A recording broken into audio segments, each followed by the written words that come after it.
Let's continue looking at Republicans, MAGAs, trying to respond to the absurdity of their dear leaders' tariff policy. And so you have a couple different, maybe three different categories. The first category of MAGA response is, this is awesome. I don't care what's going to happen. It's going to be great. I trust Trump. Salute. The number two is sort of this, it could go great. It could go poorly. Yay. And that Piers Morgan recently said, here's my prediction. This is either going to be really good or really bad. Okay, Piers, thanks for nothing. And then category three is people going, as I showed you in a different segment, no, this is bad. One MAGA celebrity losing $7 million because of the stock market crash thus far, and it just keeps going down today. Actually, I can show you before getting into Ted Cruz's response, where you can tell he's sort of in that, whenever you see someone who's supportive of Trump say, this could be all right, or it could be not all right, I don't know. That's essentially them going, this is bad, because otherwise they would say it's going to be great, right? So they're already trying to pretend like maybe they saw it coming. Here's the 5-day outlook of the Dow Jones. Just an absolute plummet within the context of the month. It's just, we haven't seen anything like this since the pandemic crash, whenever the whole economy had to be shut down. Shut down. That's the damage Trump is doing single-handedly. And here's Ted Cruz going, we'll see. Click the subscribe button, please. Look, I think it is a mistake to assume that we will have high tariffs in perpetuity. I don't think that would be good economic policy. I am not a fan of tariffs. And the announcement yesterday, look, time is going to tell in the next month or two or three what happens. And then whenever we get to month 3, I'll say 4 or 5 or 6 or, I don't know. If the result of yesterday's announcement is a lot of our trading partners across the globe dramatically reduce the tariffs they charge on U.S. goods and services, and the consequence of that is the U.S. government dramatically cuts the tariffs that were announced yesterday, that would be a great outcome. That would be good for America. If the result is our trading partners jack up their tariffs and we have high tariffs everywhere, I think that is a bad outcome for America. Tariffs are a tax on consumers, and I'm not a fan of jacking up taxes on American consumers. So my hope is these tariffs are short-lived and they serve as leverage to lower tariffs across the globe. This is what we keep hearing. And Trump very well may go in that direction as he sees everything go to hell. But just remember, he has articulated that the tariff is the point, that it's supposed to be in place to do things that Trump believes it would do in the long term. If Trump does drop this, and maybe you even do get concessions from other countries saying we'll drop certain things, if you will, that will be him conceding to our argument about tariffs. We've always said if you're using it as a negotiating tool, if you're using it as a targeted approach for particular industries, for particular reasons, fine. That could work well. It still could have the impact of, in that targeted way, raising prices, or while you're using it as a negotiating tool, raising prices. But you could find a way to, there are instances where you use it effectively. But all of the people defending him are doing what they did that got us here in the first place, which is Trump doesn't really mean it. When he says these being in place in the long term is going to be the thing that causes all this money coming into the United States, right? If it was what he pitched us on, we would be getting paid by foreign governments, which is a complete lie and fabrication, which would be awesome. And we would get all the jobs we want here in America. And even though we're actually having less children, we would all of a sudden have enough children to work all of the jobs that we would need to produce all of the things that we buy that are so much more than we have in people.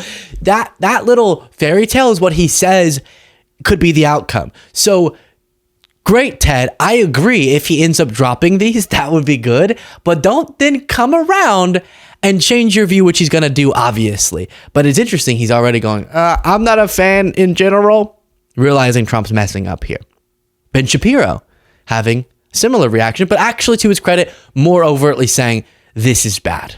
Yesterday, President Trump declared that it was, in fact, Liberation Day. His giant tariff policy that he just dropped on the market unilaterally, probably unconstitutionally. Trump's reciprocal tariffs impose hundreds of billions of dollars in new... By the way, he slipped that in. Probably unconstitutional. Yeah, because he's acting like he has this tariff authority, which normally he wouldn't have, except for whenever you declare a national emergency, which he's declared, which is not a national emergency, but he's saying that there is, so that he can do these tariffs unilaterally, and he just slips in, probably unconstitutionally. Oh, hey, Ben, who did you support the election? Probably unconstitutionally. Trump's reciprocal tariffs impose hundreds of billions of dollars in new taxes on Americans, be the largest tax increase since the Revenue Act of 1968. One of the biggest tax increases on American consumers in the history of America. And it's going to cost American consumers. It will cost American producers who use inputs from other countries. The Dow Jones Industrial Average plummeted immediately more than 1,000 points. The S&P 500 plummeted more than 3%. The NASDAQ plummeted almost 4.5%. There are real world implications for this sort of stuff. Trade wars are in fact not good and not easy to win, particularly if you don't actually have a plan. It is predicated on a bad idea of how international trade works. A fundamental misunderstanding of trade deficits. Trade deficits they're an accounting procedure. Trade deficits have pretty much nothing to do with the health of an economy. I can name you a period in American history where there was a fairly large surplus in America's balance of trade. The entire Great Depression. Yeah, exactly. It's such a weird mixed feeling. If you don't know who Ben Shapiro is, he was supportive of Trump. He was spending his content helping to get Harris defeated, Trump victorious. And so it's sort of like, yeah, good job. But good, but what? You now what? But and we keep coming back to this theme. But I do not want to hear, okay? I do not want to hear one more time. No, he doesn't really. That whole, I know he said that he wanted to terminate the Constitution, or he said he wanted to target media outlets, or he said he wanted to do crazy tariff policy. Does it mean it? You suffer from Trump derangement syndrome. That's gone, because the same people who were saying he's posturing, it's just sort of like you know how sometimes you'll say, I'm going to murder you, I'm going to murder you with this exact brand of knife, and I'm going to do it on this day. And while I'm doing it, I'm going to think about this, and you're going to suffer. You know, when you just say that because you're posturing, because you mean you're really going to give them a hug. We've all done that. That's what he's doing. He's saying he's going to do a global trade war, but he really means he's not. Why would we ever judge the president's words or the presidential candidate's words like that? That's what we were saying back then. Stop doing your weird Trump translation, you're rationalizing what he's saying, and just take it seriously. And so these same people now are having to backtrack is the word that I was looking for. Lindsey Graham, though, he's just doing his Lindsey things. Make the tax cuts permanent. As budget chairman, I decided to make a decision that's within my authority to use current policy, making tax cutting the same as spending under the Budget Control Act. Means that you don't have to play this game that they expire. We're going to keep them in place, which will be great. I've shown you the numbers before, but the tax cuts and the budget that he's talking about would be a historic shift of wealth from the bottom to the top. So America goes, what are you doing? And Lindsey goes, tax cuts for the rich? No, what? That's not the solution to your tariff policy. Stop the tariff policy. I've been hearing this. Larry Kudlow, too, did his whole, this is why it's so important that we do the extension of the 2017 tax cuts, which in combination with the cuts to spending would just, the working people would lose money and the richest would gain a bunch of money. That's not when we say do something, we don't mean that. But don't worry. Whoa. You're worried. You're stressing. Calm down. Because Janine Pirro, she's not worried about her 401k. and he's delivering. And you know what? I don't really care about my 401k today. You know what? Not that I can afford it, not that it isn't important, not that I'm not at a point in my life when I should be worried about my 401k, because I am. But this is what I believe. I believe in this man. And I believe that what we're seeing now with his bringing in $1 trillion in business and manufacturing and companies moving back to the United States. So if you feel economic hardship, no. Janine's not worried about her 401k. So why would you? Oh, you don't make $3 million a year like Janine Pirro does? Well then, I never thought of that. I never thought of, what if you didn't make $3 million a year? Janine, no, you don't have to be concerned about that. You don't have to worry about that. I mean, you'd like your retirement savings to be more, but you're going to be fine. You already probably have tens of millions. You should, for how much you've been making for the years that you've been making it, saved. So yeah, it'll be a big number you lost, but you still have plenty to live the most comfortable life ever in your retirement. That we're not really concerned about your 401k, Janine. Think about that. I cannot imagine $3 million per year, supposedly is reportedly what she makes, but she makes a lot. She's a Fox host. And you have the gall to go, well, I trust in the, and then why is it? This is, makes me so mad. Why is it that when the MAGAs, when the rich people in the media on the MAGA side, when Trump, the billionaire, when Elon, the richest guy, when they all go, y'all are so spoiled, just trust the plan, okay? You're going to lose a bunch of money, fine. And then we're going to give some of you're leaving, whatever money you have left over, we're going to give that to rich people. Fine. And then just trust something good to come.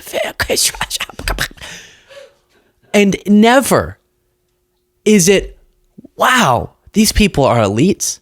They're out of touch. They don't care about that people say that, but the narrative doesn't latch on. The true narrative.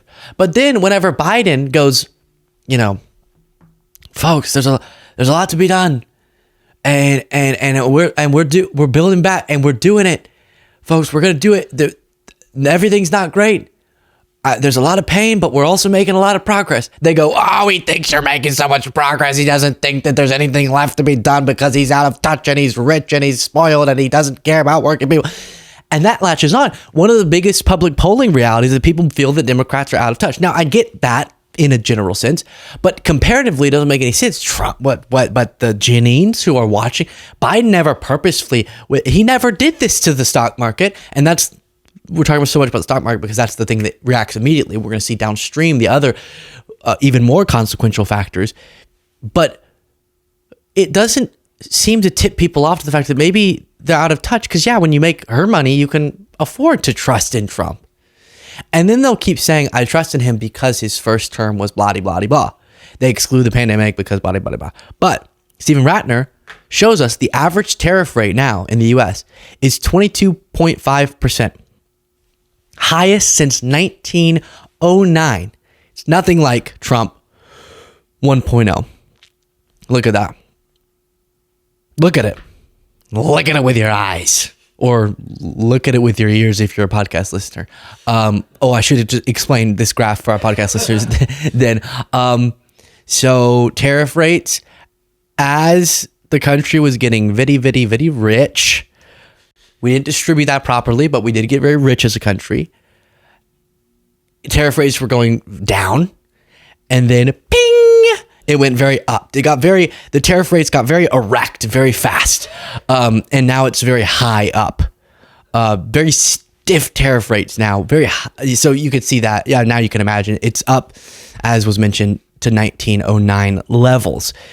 Gavin Newsom, in response, posted this. Trump's tariffs do not represent all Americans. And on behalf of 40 million Americans that live in the great state of California, the tentpole of the U.S. economy, 14% of the U.S. GDP, the fifth largest economy in the world, the dominant manufacturing state in America. Our state of mind is around supporting stable trading relationships around the globe. And that's why today I've directed my administration to look at new opportunities to expand trade and to remind our trading partners around the globe that California remains a stable partner.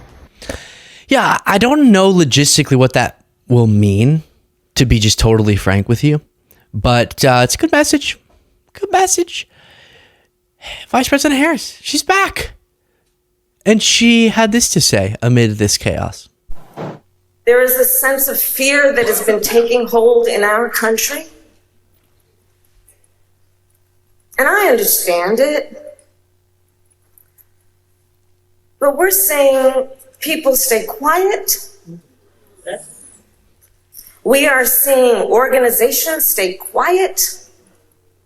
We are seeing those who are capitulating to clearly unconstitutional threats. And these are the things that we are witnessing each day in these last few months in our country. And it understandably creates a great sense of fear.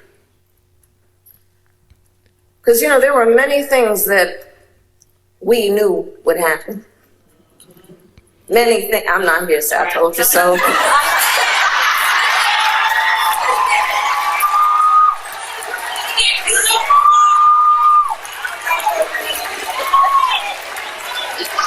swore I wasn't going to say that. Yeah, so that is we don't have time. We don't have time for I told you so's, but sometimes it's so hard not to, because we did. The damage, the physical toll that the campaign season brought. Right now I'm sitting in the room with Jaden over there and Cole over there. You can see Jaden, you can't see Cole. Picture just the handsomest person, Cole. Sorry, Jaden. No. And I don't know how they're still alive. Okay. We probably violated some labor laws or something because we were all working so much. And just at every moment begging people, sweating. At one point, our AC didn't work, literally sweating. And the work we did was way easier than what so many people did for the cause. And begging people, please, you don't have to like me. You can think I'm a limp-wristed lib or whatever. But please, for your sake, do you remember that little ad we put together? We are working to try to uplift everyone, including MAGA. And begged. And people said, no, we're going with Trump. And so it's hard not to say, but there's so much pain for everyone that it feels inappropriate. But we did, though. We did. Okay, we did tell you so. But I'm not going to say I told you so, but know that we did tell you so. It's fine. We'll look past it. Let's unite now and defeat this next time. Well, we told you so. Share your thoughts in the comments. Support the show. Get the members only bonus show by clicking that join button below.